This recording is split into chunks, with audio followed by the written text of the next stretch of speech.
the innocent.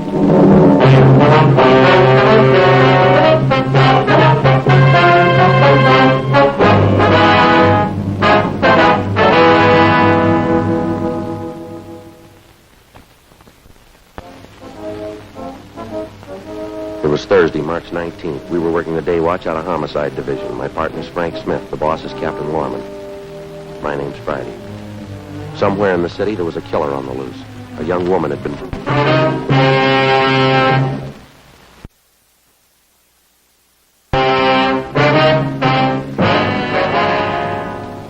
Hi, Ray. Hi, Joe. Just ran a spectrograph. Find anything? Paint flake from the victim's head matches the paint on that hunk of pipe. Any prints? No, the pipe was clean. No latent prints. Did you find anything else?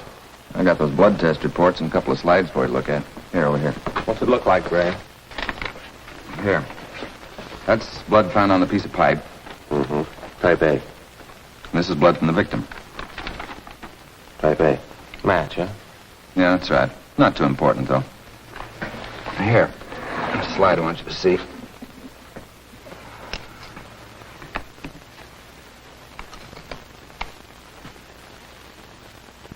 Here, Joe. You may have to focus that for yourself. Okay. You see that strand of hair on top? Yeah. Now, that's from the victim's head. And the one underneath was found on the piece of pipe. I see. She had wavy hair. Both specimens are flat. Looks like the same hair, Joe. You got anything on that piece of pipe, Pinker? Nothing. Ordinary steel pipe, 14 inches long. What else you got? Plaster impressions of those footprints are found with the body. Here they are. Crepe soles, huh? Tennis shoes. New ones, size 9. Good impression. The ground was soft. Man about 150 pounds, according to length of stride, roughly 5 feet 10 inches tall. New shoes, all right. See the tread there real good? That's right. Made with the Sport King Company. Well, that's something to follow up, huh? Sure. You could start with the tennis courts. Only about 1,000 or so in L.A. Or maybe you'd rather track down the brand. These particular tennis shoes are the biggest sellers in the country. Yeah. Where'd you like to start, Joe? Minneapolis or Pullman, Washington? What about that glove? Yeah? You might look for a missing glove. Yeah? They go well with the shoes. Just about as common. White cotton work gloves with a blue top. Here's the right glove. You find the left one. Blood on the glove? Type A. Well, it's good evidence, Ray, but where's the lead? I don't ask you to pay my parking tickets. You want to see pictures? Okay. This is the vacant lot where they found the body. Yeah. Here's a close-up of her showing the location of the murder weapon, the glove, and the footprints relative to the position of the body. Looks as bad as yesterday. Sure worked her over, didn't he? The rest of these are morgue shots. You interested? No, we checked those this morning. Once is enough, Ray. That winds it, boys. You want to go over the stuff in her purse again? Find anything more? Nothing you haven't already seen. The usual. Makeup, comb, barrette. That's a hair clip. A few cheap stones in it. Loose change, quarter, nickel, few pennies. And her ID card. Thanks, Ray. Helen Mitchell, 33 Naomi Place, age 21. 21. That's not very old, is it, Ray? Not to die, no.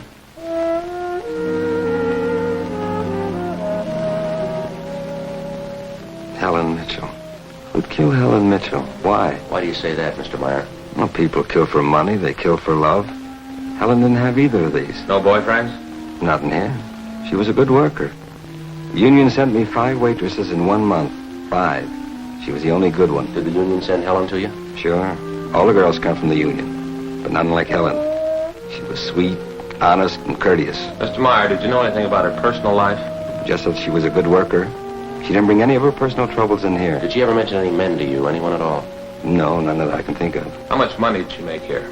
Well, I paid her $26.50 a week. It's not much for the work she did. Tips are pretty good. Help make it more. Is her home address, 33 Naomi Place? 33 Neil. Yeah, that's the place. Helen Mitchell. I don't know her. You the head of the union? Just a steward. I know most of the girls. This Mitchell girl, what does she look like? Small brunette, about 5'3". Here's her picture. Yeah. Pretty, wasn't she? Oh, sure. Placed her out at Otto's place. Nice little guy, Otto Meyer. That's right. He seemed to think quite a lot of her. Yeah, she was a fine worker. Oh, sure, always right up in her dues. Paid all the assessments right on time. Thought you said you didn't know her. Not right off, I didn't. When she showed me that picture there, placed her right away. Know anything about her personal life? Wait a minute. Why all these questions? Helen Mitchell was murdered last night. Oh? Who did it? Know anything about her personal life?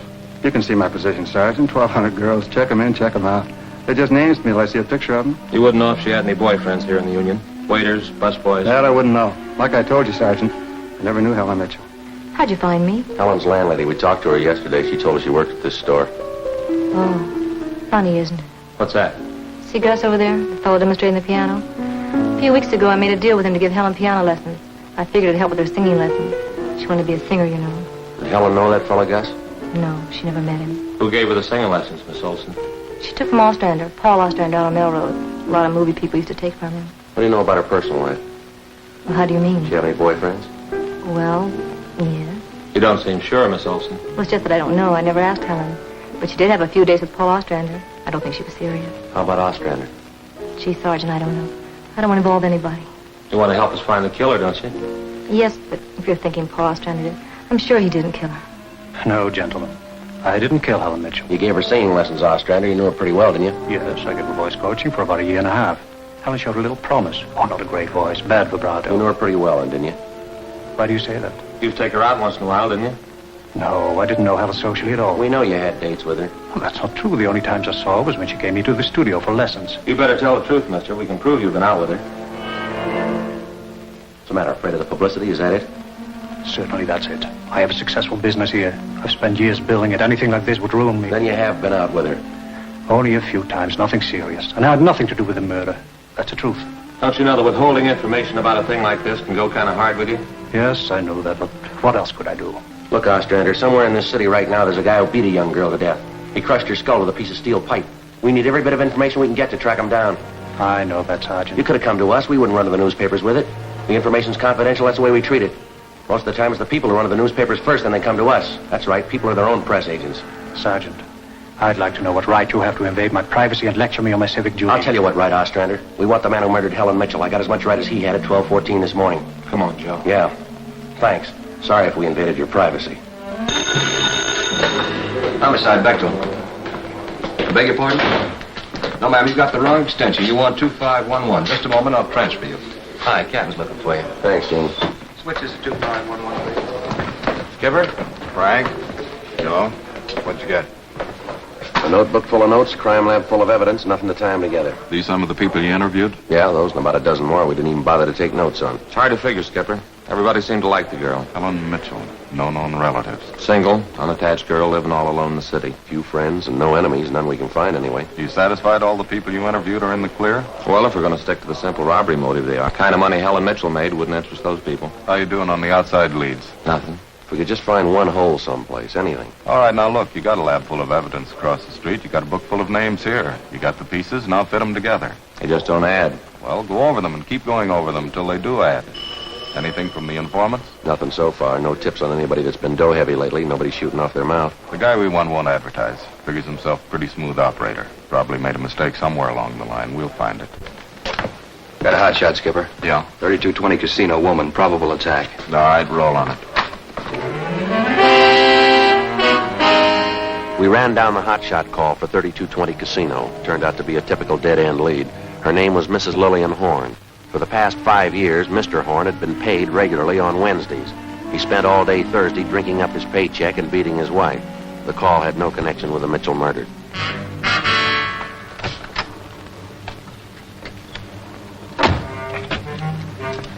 Unit 1K80 to Control 1. 1K80 to Control 1. Control 1, 1K80. Go ahead. On the probable attack, 3220 Casino, Code 4, KMA 367.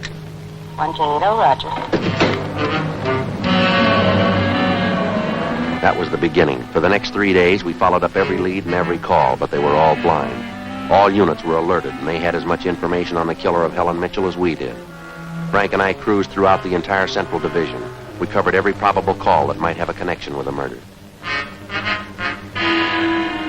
It didn't make any difference what the call was. If there was a possibility it might tie in with the Mitchell murder, we ran it down. We made it a 24-hour job. So far, if the killer made a mistake, we hadn't been able to find it. The Mitchell funeral was on Monday, and they were all there. The voice teacher, Ostrander, the girlfriend, Marie Olson, her boss, Otto Meyer, and the man from the union. But nobody else we hadn't checked. That was Monday afternoon. Monday night, we went back to the old routine, tracking calls during the night in the squad car, picking up small threads that led nowhere. 3 more days of the same thing. Thursday morning, 1 week after we found Helen Mitchell's body. I get it. Homicide, Friday. Yes, sir, that's right. Uh-huh. All right. What was that name?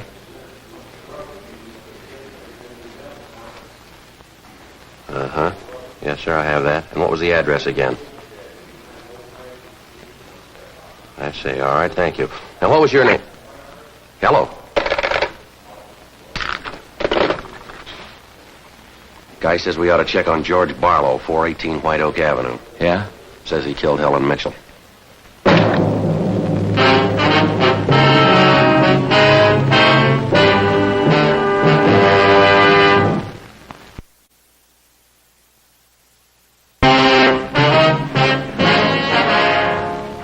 Thursday, 11:26 a.m.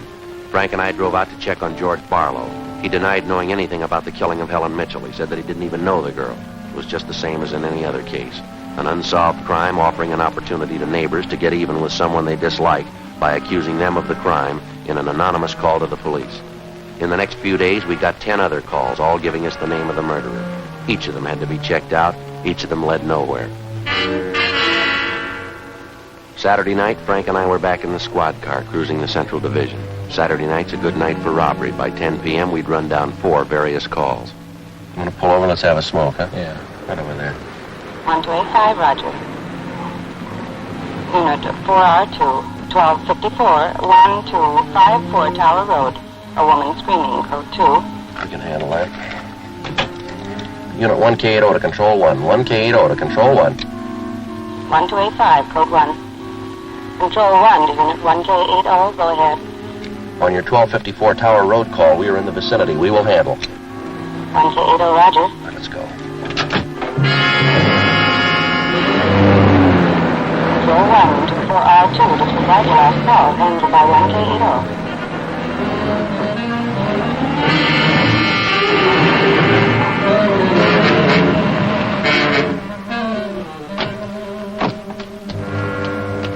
That man, he tried to kill me. He tried to kill me. He ran around the house in the backyard. He tried to kill me. Come on.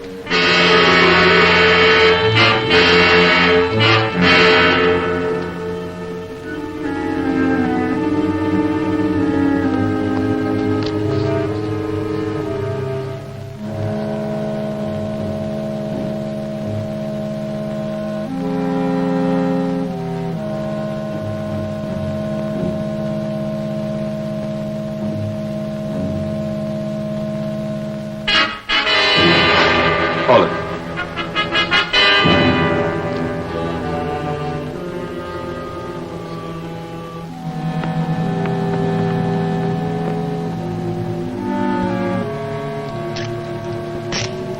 You boys work fast. What am I doing at the gas chamber? Save it, mister. I got a right to know where you're taking me. What's the charge? We'll let the girl tell you. What girl? Oh, I know what this is about. I asked to use the phone. The girl slammed the door in my face. I don't know what you cops are trying to prove. I just wanted to use the phone, that's all. I even tried to scare her a little. I told her I'd hit her over the head if she didn't let me use the phone. It's a laugh, huh? I got nothing to hide. That little girl's gonna lie. You know that, don't you? Yeah, sure she will. Come on.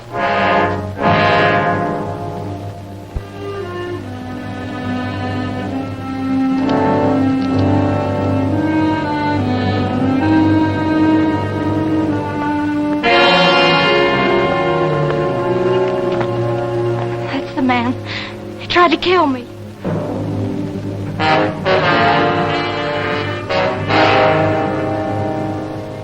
His full name's Frank Philip Larson. No previous record. This the girl's report? Yeah. Judy Scott. How old is she? 20. A real tough boy, isn't he? Forced his way into the house, beat her about the neck and arm. Tire iron. Yeah, Pinker's running it through the lab now. Asked her if she had any money. She told him no. Struck her again. Where's this Larson live? Hotel out near Santa Monica. He's a clothing salesman, Skipper. Works for a big men's store, Burns and Company. According to the housebook sales record, he bought a pair of tennis shoes 2 weeks ago. Weighs 158 pounds, 5'11". Tennis shoes are missing. They're not in his hotel room. He's not wearing them. Find anything else? Rhinestone. You mean a pin? No, just a small loose stone recovered from the rug in Larson's room. Crime lab got it? Working on it now. What do you figure, Joe? I think we got the man who killed Helen Mitchell.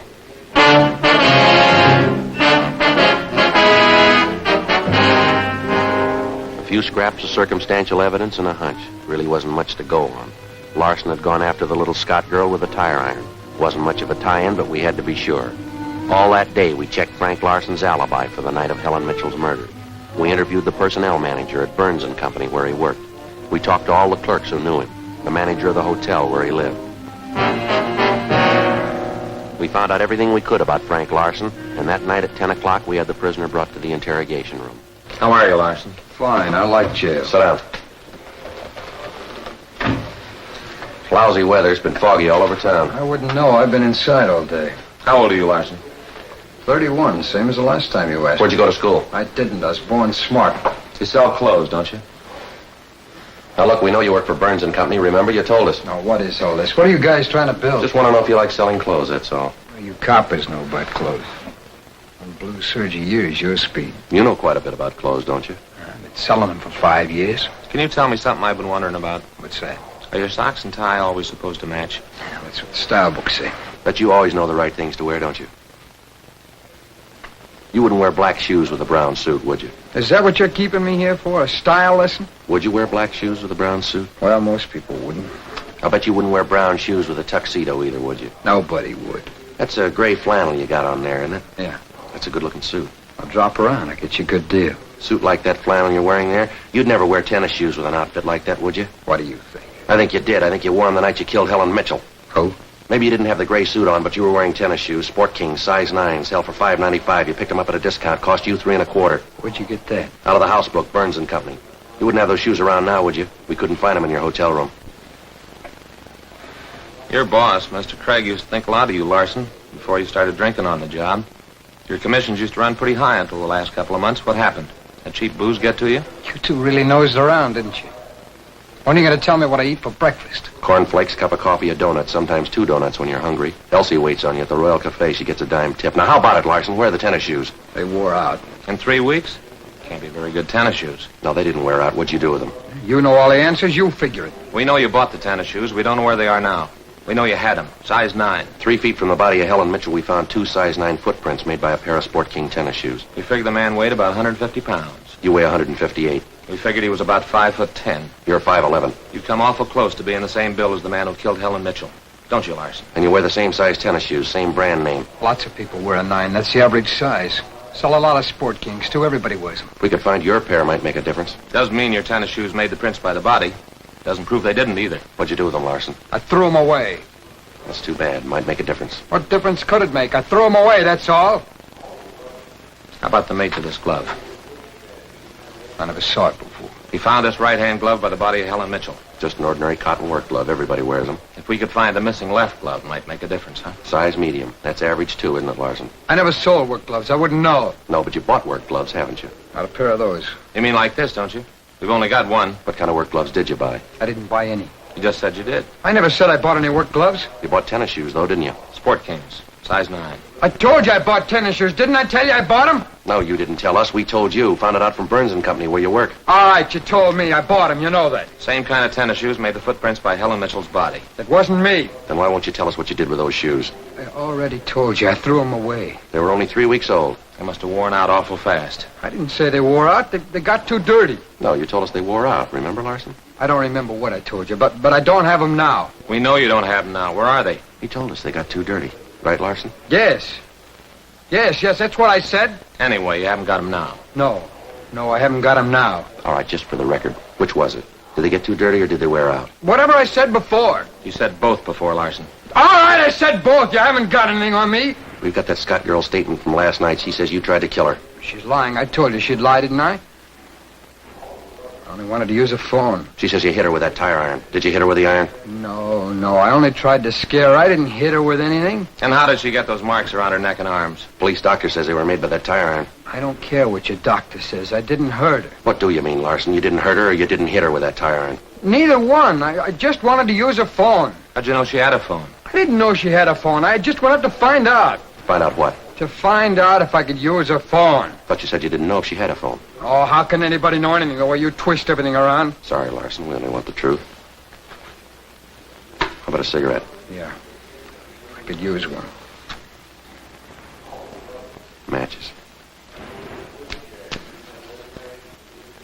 Larson, where were you Wednesday night, March 18th? How many times are you going to ask me the same question? Just want to make sure we got it right. Well, I told you this morning. I went to a show. I got out about 11. I had a beer and I went home. What time did you get home? About 11:30. Did you stay home? I went to bed. What'd you see at the show? I never remember the names of them. You ought to try to remember this one. It's pretty important. I went to the Deluxe Theater. I saw Spencer Tracy in something. What was on when you walked in? A news. I never go in the middle of a picture. Neither do I. Spoils them for me. Yeah, that's right. The girl in the box office doesn't remember seeing you go in. Well, how would she know? It's Keno night. There's a big crowd. Did you win anything? I never do. Anybody hit the jackpot? I don't remember. They give away a lot of money at those neighborhood theaters. I always remember who hits the jackpot. All right, you do. I don't. Do you remember if anybody won the jackpot? I told you no. Did they have a jackpot at that show? I guess they do. I don't know. You knew it was Keno night. You should know if they had a jackpot. Maybe they had a jackpot. I don't know. I went out for a smoke. Now, you said the cartoon was on when you went in. Why do you always twist what I say? I told you the news was on when I went in. You remember anything about that newsreel? It was 10 days ago. How do I know it was in it?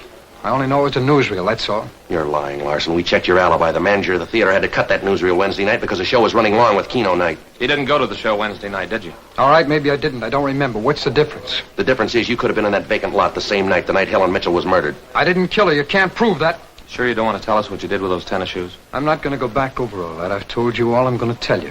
You know how the Mitchell girl was murdered? How would I know? I don't know anything about it. She's on her way home from work as usual, about midnight. Of course, you were home in bed at that time. But you didn't go to the show that night, Larson. On her way home, Helen Mitchell always took a shortcut across a vacant lot. She's about halfway down through the lot when the murderer tried to grab her purse. She screamed and he struck her, hit her several times with a piece of steel pipe, 14 inches long. He beat her to death with that piece of steel pipe. And he dropped the pipe in the right-hand cotton work glove. He left 2 footprints, size 9, Sport King tennis shoes. I know all that. All right, here's something you don't know. When the killer scooped the paper money out of that girl's purse, he accidentally took along a loose rhinestone, a stone that fell out of a cheap barrette in the bottom of her bag. He carried that stone home with him. When he reached in his pocket to pull out the money he stole from her, the rhinestone fell out on the floor. So? We found that rhinestone on the rug of your hotel room. I haven't lived in that room all my life. Maybe the guy before me dropped it there. No, not this one. We checked the cement that held it in that barrette. It matches the glue on the stone. No, Larson, that rhinestone came from the hair clip that Helen Mitchell wore before she was murdered. That's enough to take you to the district attorney with. What am I supposed to say? We want you to tell us the truth. Why did you kill Helen Mitchell? Hi. Hi, Gene. Some coffee and sandwiches for you. Thanks, Gene. Looks like we're going to be here a long time. Sure, I got some ham, cheese, and liverwurst and some fruit. The coffee's black, but there's cream and sugar on the side. Thanks, Gene. Looks good. How about you, Larson? Ham, cheese, liverwurst. Not hungry, huh? Okay. Sandwich, Joe? No, thanks. I think I'll have an apple there. Thank you.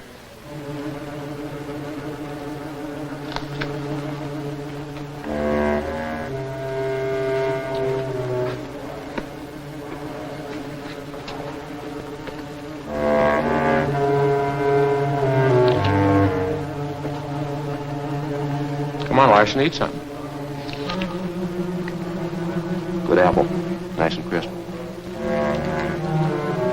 Sure good coffee. Where'd Gene get this stuff? Cross Street. Eddie's? Mm-hmm. Very good. Well, drink your coffee anyway, Larson. It's getting cold. All right! All right! I didn't want to kill her. She screamed and I had to hit her. All I wanted was her purse, that's all I wanted, but no, she wouldn't give it to me. She had to fight back, so I hit her.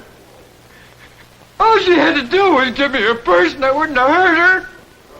I didn't know what I was doing. I was drunk. I was drunk. I didn't mean to kill her. I didn't mean to kill her. I didn't mean to kill her.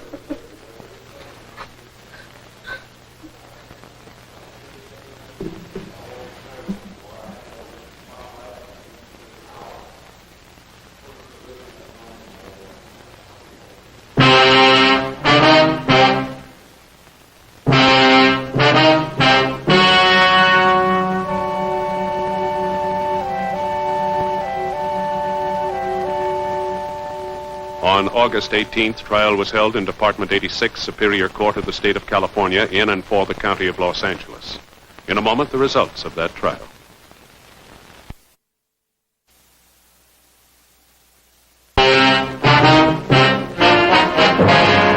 The suspect was tried and convicted of murder in the first degree.